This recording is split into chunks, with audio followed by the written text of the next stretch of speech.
Alam mo ba na magkaiba ang HMO at health insurance? Marami kasing nag-aakala na pareho lang sila pero hindi. HMO, which stands for Health Maintenance Organization o minsan yung tawag natin na health card, ay usually provided ng employer natin. Pang check-ups, lab tests, ER cases, minor confinements, o kahit annual physical exams. May coverage limit to at sa mga accredited hospitals lang. So, pang short-term at everyday healthcare needs siya. Ang health insurance naman, mas malaki ang coverage. Pang major illnesses, long-term hospitalization, at may cash benefits kapag diagnosed ng critical illness.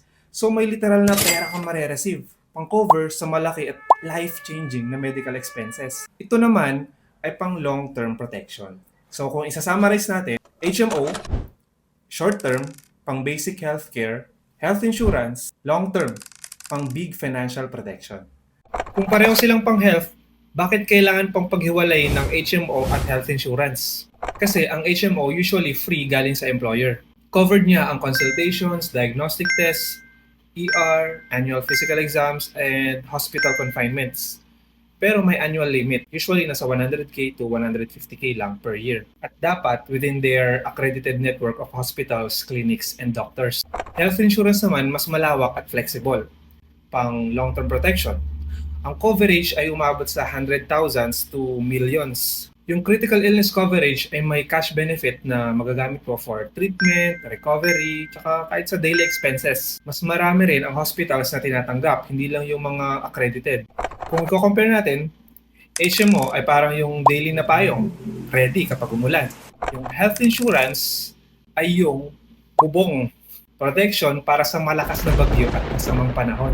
Best setup, kung may HMO ka na, dagdagan mo ng health insurance para covered ka from small to big medical expenses. Maraming nagsasabi, may HMO na ako, okay na ako. Pero ito ang di alam ng karamihan. Example, may HMO ka galing sa employer mo. Isang araw, sumakit yung tiyan mo. Pupunta ka sa doktor, nagpa-check up, nagpa-lab test. Good news!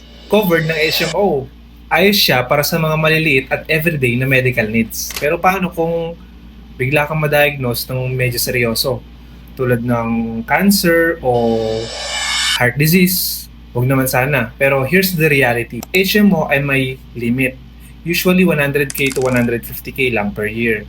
Kapag lumampas ang bill mo sa limit, sariling bulsa mo na yung gagamitin. At kadalasan, ito yung nagiging cost ng major financial burden sa buhay natin, di ba? Tapos, minsan, taon bago tayo makarecover. Dito papasok ang health insurance. Ito ay designed para sa mga big, unexpected, life-changing medical expenses. Pwedeng umabot sa millions ang coverage at may cash benefits kung madadiagnose ng critical illness. Yung cash na yun ay malaking tulong para sa mga gastusin, treatments, gamot, o yung mga daily expenses habang nagre-recover ka. So in short, HMO keeps you covered para sa mga maliliit at routine health needs. Health insurance naman protects your finances from life-changing medical expenses. Kaya best combo, HMO plus health insurance. HMO takes care of the basics.